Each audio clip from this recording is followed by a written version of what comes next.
السلام علیکم۔ وعلیکم السلام ورحمۃ اللہ وبرکاتہ۔ آج کے سیشن کی شروعات ہم سورہ مائدہ کی آیت نمبر 5 سے کریں گے۔ چلیں طارق صاحب بسم اللہ کریں۔ شکریہ۔ اعوذ باللہ من الشیطان الرجیم، بسم اللہ الرحمن الرحیم۔ اليوم أحل لكم الطيبات وطعام الذين أوتوا الكتاب حل لكم وطعامكم حل لهم والمحسنات من المؤمنات والمحسنات من الذين أوتوا الكتاب من قبلكم إذا آتيتموهن أجورهن محسنين غير مسافحين ولا متخذي أخدان ومن يكفر بالإيمان فقد حبط عمله وهو في الآخرة من الخاسرين۔ آج کے دن یا زمانے یا دور میں تمہارے لیے طیبات حلال کر دی گئی ہیں، اور جن لوگوں کو کتاب دی گئی ان کا کھانا تمہارے لیے حلال ہے اور تمہارا کھانا ان کے لیے حلال ہے، اور حلال ہیں تمہارے لیے مومن پاک دامن عورتیں اور ان قوموں کی پاک دامن خواتین جن کو آپ سے قبل کتاب دی گئی، بشرطے کہ تم ان کو اس کا بدلہ مہر دے دو اور نکاح کی حفاظت مہیا کرانے والے ہو، نہ کہ مستی کے لیے ساتھ رہنے والے اور نہ ہی یارانہ کرنے والے۔ اور جس نے ایمان کا عمل سے انکار کیا، یعنی عملی انکار کیا، تو اس کا ہر عمل برباد ہو جائے گا اور وہ آخرت میں خسارہ اٹھانے والوں میں سے ہوگا۔ اس آیت کو سمجھنے کے لیے اس سے پچھلی والی جو آیت گزری ہے اس کے صرف دو پوائنٹس ہیں جن کی طرف رجوع کرنا ضروری ہے۔ پہلا ایک لفظ ہے یسألون کا، وہ آپ سے استفسار کرتے ہیں، یعنی ایک طرح سے وہ آپ سے معلومات حاصل کرنا چاہتے ہیں۔ جیسے یستفتون کا لفظ بھی قرآن مجید میں آیا ہے کہ وہ آپ سے تفصیلات معلوم کرنا چاہتے ہیں، تو وہاں بھی اس طرح سے ہے کہ آپ ان سے کہہ دیں کہ تمہارے لیے طیبات کو حلال کر دیا گیا ہے۔ پھر اس کے بعد میں کھانے کے سے متعلق چند چیزوں کا ذکر ہے کہ کس طرح سے شکاری چیزوں کی اجازت ہے، کیسے کیا جائے گا، استعمال کیا جائے گا۔ پھر اس کے بعد میں ہے واتقوا اللہ، اور اسی یسألون کا وہ آپ سے سوال کرتے ہیں، دریافت کرتے ہیں، اور وہاں پہ جو الفاظ تھے تقریباً وہی ہیں، سوائے ایک لفظ قل نہیں ہے۔ پچھلی آیت میں تھا احل لکم الطیبات، اور ابھی بھی ہے احل لکم الطیبات، تمہارے لیے طیبات کو حلال کیا گیا ہے۔ اب پچھلی آیت میں طیبات کے بعد میں مختلف چیزوں کا ذکر تھا، آج کی آیت میں یعنی آیت نمبر 5 میں مختلف چیزوں کا ذکر ہے۔ تو گویا کہ ہماری زندگی کے دو بڑے خاص پہلو ہیں۔ ایک کھانے پینے کا پہلو ہے جسے لوگ بہت ہی ایک سمجھتے ہیں کہ ٹھیک ہے، جو مجھے پسند ہو ہم کھا سکتے ہیں، جیسے میں چاہوں ویسے میں استعمال کروں چیزوں کو، تو اس کے سلسلے میں وضاحت ہے۔ پھر آج جو چیز ہے اس کا تعلق اجتماعی زندگی سے ہے، کہ ہماری جو اجتماعی زندگی ہے، سماجی زندگی ہے، جس میں نکاح بھی شامل ہے، جس میں لوگوں کے ساتھ تعلقات بھی شامل ہیں، اس کی تفصیل بیان کی گئی ہے طیبات کی حلت بتانے کے بعد میں۔ اب پہلا اس میں جز ہے کہ تمہارے لیے ان لوگوں کا کھانا حلال کیا گیا ہے جو لوگ اہل کتاب ہیں، اور ان کا کھانا تمہارے لیے حلال ہے۔ ظاہر سی بات ہے، جہاں پہ شے کی آمیزش نہ ہو وہاں پہ کھانے میں کوئی قباحت نہیں ہے، اور طہارت اور پاکیزگی اور صفائی ہر اعتبار سے ہر انسان کے لیے ضروری ہے، اور جہاں بھی یہ پیرامیٹرز دکھیں وہاں کھانے میں کوئی قباحت نہیں ہے۔ پھر دوسری اجتماعی مسئلہ ہے کہ نکاح کی صورت کیا ہو سکتی ہے، تو وہاں بھی ہے جو لوگ اللہ کے وجود کے قائل ہیں، اور اس صورت میں وہاں پہ بھی ہر اعتبار سے طہارت کی موجودگی کے امکانات یقینی ہیں، تو وہاں بھی اجازت دی جا رہی ہے۔ لیکن ساتھ میں ایک بہت اہم چیز بیان کی جا رہی ہے کہ یہ جو نکاح کا رشتہ ہے یہ مذاق نہ بنایا جائے۔ ایسا نہیں کہ کوئی شارٹ ٹرم کوئی انٹرٹینمنٹ کی صورت ہے، وقتی طور پہ کوئی ایک ٹھیک ہے کچھ وقتی ضرورتیں ہیں ان کو مکمل کرنے کے لیے کیا جائے، اس کے نام کچھ بھی ہو سکتے ہیں، لیکن جو بھی شارٹ ٹرم مسئلے ہیں ان کی اجازت یہاں بالکل بھی نہیں دی جا رہی ہے۔ اب اگر ہم نے کوئی مسئلہ کسی طرح سے کہیں سے استنباط استدلال یا کہیں سے ہم نے انفر کیا ہے، تو بہرحال وہ ہم اپنی جیسے قرآن مجید میں ہے لا تزرو وازرۃ وزرا، کوئی کسی کا بوجھ نہیں اٹھائے گا، ہر انسان کو اپنے اعمال کا جواب خود دینا ہوگا، اپنے تمام کریکٹر کا فعال کا جواب خود دینا ہوگا۔ یہاں پہ اس بات کی مکمل وضاحت ہے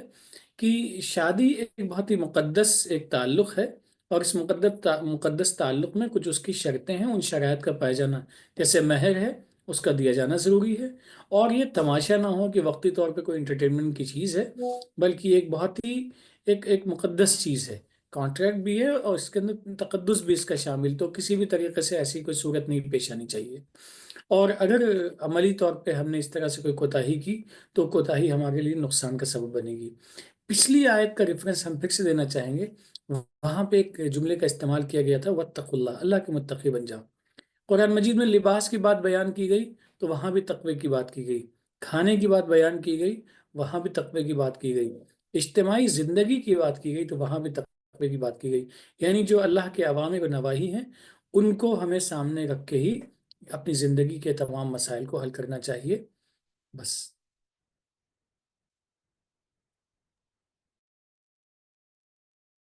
یہاں پہ جیسا آپ نے فرمایا یہ بات واقعی اہم بھی ہے اور نوٹ طلب بھی ہے، اور یہ ہمیں یہ بھی سمجھاتی ہے کہ ہماری زندگی کا سارا دائرہ جو ہے، یا جو کچھ ہم اچیو کرنا چاہیں، کنزیوم کرنا چاہیں، اٹین کرنا چاہیں، وہ طیبات میں ہونا چاہیے۔ اور طیبات کی مختلف شکلیں ہیں، پیچھے جیسے کھانے کے سلسلے میں ذکر تھا، اور اس کو پچھلے سیشن میں تھوڑی تفصیل سے میں نے بتایا تھا کہ جو چیزیں جسم کے لیے نقصان دہ ہیں، ہارمفل ہیں، جن سے غذائیت نہیں ملتی، وہ ہمارے لیے اگر حلال نہیں ہیں تو ظاہر ہے اللہ تعالیٰ نے منع کیا ان کے بارے میں۔ یہاں طیبات کا دائرہ کچھ اور آگے بڑھایا گیا ہے، جیسا آپ نے کہا سوشل انٹریکشنز، کہ جن لوگوں کو کتاب دی گئی، اور ساتھ ہی جو نکاح کا خانہ ہے۔ یہاں ایک چیز میں کہنا چاہوں گا کہ جو ہم سب کو ذہن میں رکھنی چاہیے، وہ یہ کہ کتاب دی گئی کے علاوہ شادی کے تعلق سے، نکاح کے تعلق سے، ایون مومن فیملیز میں، یعنی جو ایمان لائے ہوئے لوگ ہیں، ان کے ہاں کے لیے بھی ذکر جو ہے وہ محسنات کا ہے، یعنی پاک دامن عورتیں۔ یعنی اس میں ہمیں کیا ڈائریکشن مل رہی ہے کہ اللہ تعالیٰ کا حکم یہ ہے کہ آپ جب نکاح کے لیے اپنے پارٹنر کو دیکھیں تو اس بات کا خیال رکھیں کہ وہ خاتون ہو جو اپنے آپ کو حفاظت میں رکھنے والی ہو۔ یعنی اس کو میں بالکل بلنٹلی کہوں تو ایک ایسی عورت ہو جس نے شادی سے پہلے کسی طرح کی سیکشول ایکٹیویٹی نہ کی ہو، اور شادی کے بعد بھی وہ نکاح کے بند میں رہے اور صرف شوہر کی مخلص ہو۔ اب اس میں ایک سوال یہ اٹھ سکتا ہے کہ کیا یہ شرط عورتوں پہ لگائی گئی ہے؟ آگے اس کی وضاحت کر دی گئی ہے۔ مردوں کے لیے بھی یہ قطعاً لگا دی گئی، یہ روک لگا دی گئی، یہ صاف کر دیا گیا کہ تم انہیں ان کا مہر جو ہے، جو ان کی ویڈنگ گفٹ ہے، جو مہر ہے، جو رقم طے کر کے تم دو گے، اس کو دو، اور اس کا مقصد جو ہو وہ ان کو نکاح کی حفاظت میں لینا ہو، کیونکہ نکاح کا تصور ایک حفاظت کا ہے۔ حفاظت کس چیز سے؟ سیکشول ایڈونچر سے، جنسی بے راہ روی سے، کہ آپ دونوں لوگ جن کی شادی ہو، مرد اور عورت، وہ اپنے آپ کو اس دائرے میں رکھیں کہ ہمارے جنسی تعلقات آپس سے ہی ہوں گے، کسی تھرڈ پارٹی کا باہر کا انوالومنٹ نہیں ہوگا۔ تو نکاح کی حفاظت جو ہے یہ مرد پہ بھی شرط کی جا رہی ہے، اور اس کی اور مزید آگے دو حصوں میں ہے کہ مقصد جو ہے وہ ساتھ مستی رہنے والا نہ ہو، کہ مستی کرنی ہے یا یارانے کرنے ہیں، یعنی یہ مقصد نہیں ہونے چاہیے۔ آپ کو فیتھ فلی خود بھی، یعنی ایک طرف عورت سے یہ توقع کی جا رہی ہے کہ وہ فیتھ فل ہو، اور دوسری طرف مرد کو بھی یہ بات سمجھائی جا رہی ہے کہ آپ فیتھ فل ہوں، نکاح کو باقاعدہ کریں، مہر دے کے کریں، اور اس کی حفاظت میں آپ دونوں رہیں، کسی طرح کی اور سیکشول ایڈونچرز کو یہاں روکا گیا ہے۔ تو یعنی یہ جو ڈسپلن ہے سیکشول، جو قرآن ہمیں سمجھاتا ہے، وہ مرد اور عورت دونوں پہ ہے۔ یہ میں اس لیے وضاحت کر رہا ہوں کہ عموماً یہ پاک دامنی کی شرطیں جو ہیں ہم عورتوں کی طرف زیادہ لگاتے ہیں۔ ہم جب عورتوں کو رشتوں کے لیے دیکھتے ہیں تو ہماری جو انکوائری ہوتی ہے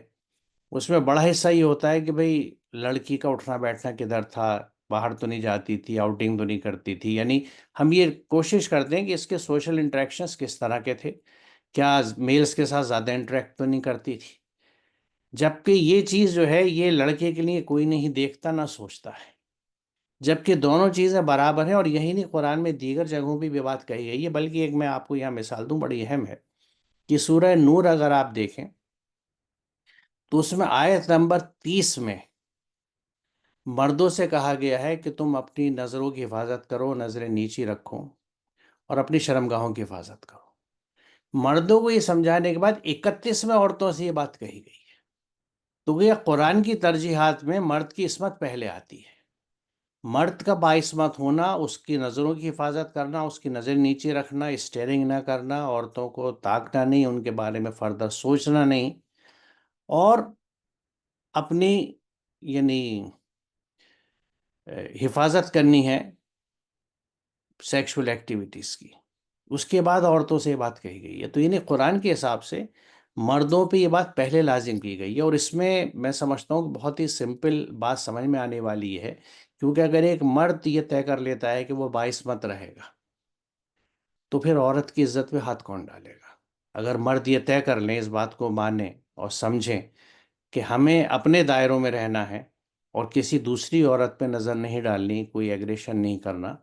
تو نیچرلی عورت پروٹیکٹڈ رہے گی، کیونکہ ایگریسر زیادہ تر کیسز میں، مور دین 90% کیسز میں مرد ہی ہوتا ہے۔ تو یہاں یہ میں بات اس لیے کہہ رہا ہوں کہ یہاں پہ بھی دونوں کو ٹوکا گیا ہے۔ تو اب یہاں ایک نقطہ غور کرنے کا یہ ہے کہ جب مومنین میں سے جو لوگ ایمان لا چکے، ان کے اندر بھی پاک دامن عورتیں دیکھی جا رہی ہیں اور کہا جا رہا ہے، اور ان کے مردوں سے ہی بات کہی جا رہی ہے،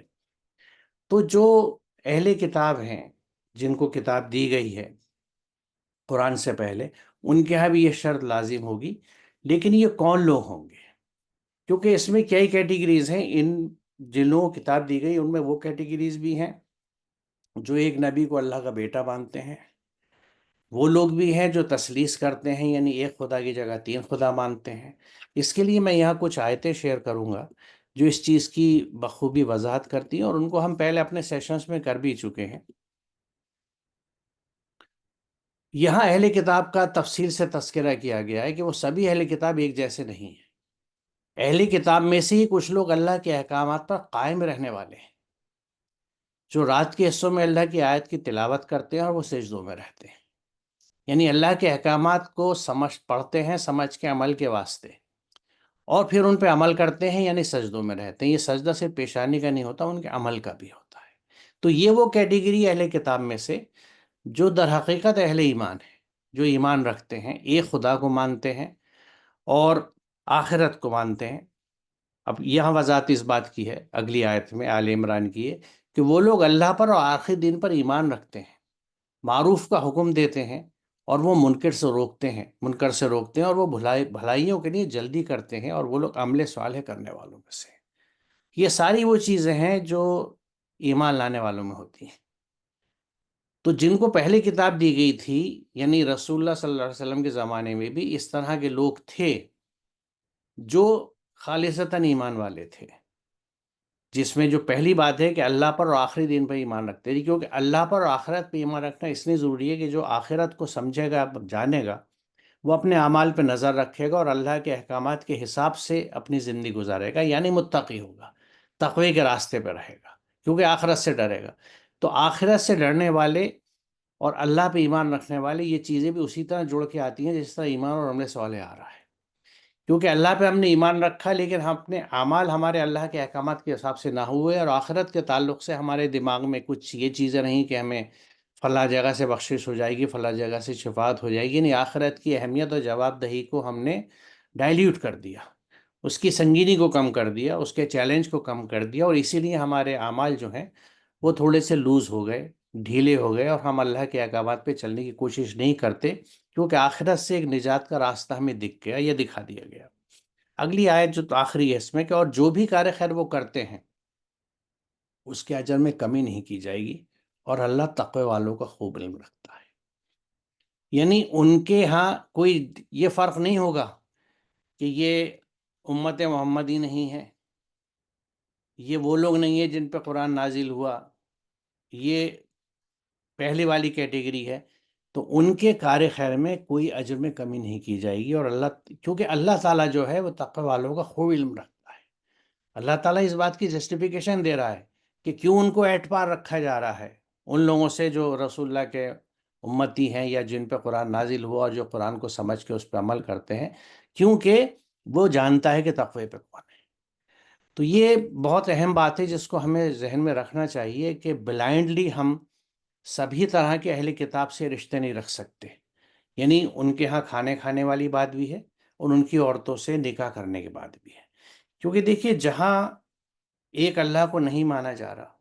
یا ایک پیغمبر کو، چاہے وہ حضرت عزیر کا معاملہ ہو یا حضرت عیسیٰ علیہ السلام کا معاملہ ہو، ان کو اللہ کا بیٹا کہا جا رہا ہے، یا تثلیث کی بات ہے کہ خدا ایک نہیں تین ہے، تو وہاں پہ جو اصل چیز ہے اس کی احتیاط کی ضرورت ہے کہ وہ پھر سوچ اور فکر اسی طرح کی ہوگی۔ جہاں ایک اللہ کو مانا نہیں جائے گا وہاں پھر ایک اللہ کے احکامات بھی نہیں مانے جائیں گے، ان میں ڈائلیوشنس ہوں گے کہ یہ اللہ کا حکم تھا، یہ اس کا حکم تھا، یہ نبی کا حکم تھا، وغیرہ وغیرہ، تو وہ بات وحدانیت کی ختم ہو جاتی ہے، تو وہ کیریکٹر ختم ہو جاتا ہے، وہ سوچ ختم ہو جاتی ہے۔ اور ایسے لوگوں کے بیچ کی، یعنی اگر شادی نسبت یا نکاح جو ہے ایک ایسے شخص سے ہوتا ہے جو خالص اللہ کے احکامات پہ چلنے والا ہو، تو پھر نیچرلی ان کی نبھ نہیں سکتی، کنفرنٹیشنس ہوں گے، دشواری ہوں گی، اور اس میں ان دونوں سے زیادہ پھر اولاد سفر کرتی ہے۔ تو یہ سب چیزیں جس کو ہمیں ذہن میں رکھنا چاہیے۔ اور یہ آخری بات جو بہت اہم ہے کہ اور جس نے ایمان کا عمل سے انکار کیا، کیونکہ ایمان لانے کے بعد اگر ہمارا عمل اللہ کے احکامات کے حساب سے نہیں ہے تو یہ عملاً ہم اللہ کے احکامات سے انکار کر رہے ہیں۔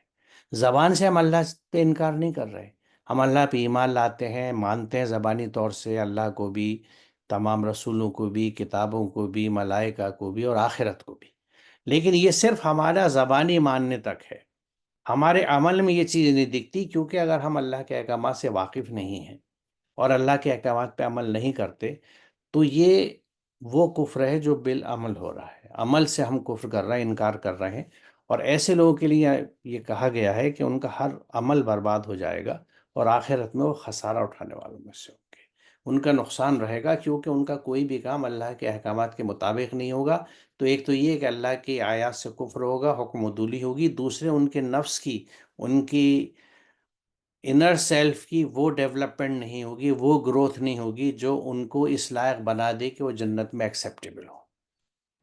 ان کا قلب اس شکل میں نہیں آئے گا، اس قالب میں ڈھلے گا ہی نہیں جو جنت کے معاشرے میں ایکسیپٹیبل ہوگا۔ تو یہ ظاہر گھاٹے اٹھانے والے لوگ ہوں گے، نقصان اٹھانے والے لوگ۔ تو میرے خیال میں طاہر صاحب آج یہاں رکتے ہیں، جی مناسب اور انشاءاللہ اگلے سیشن میں اس سے آگے چلیں گے۔ ہے۔ السلام علیکم۔ وعلیکم السلام۔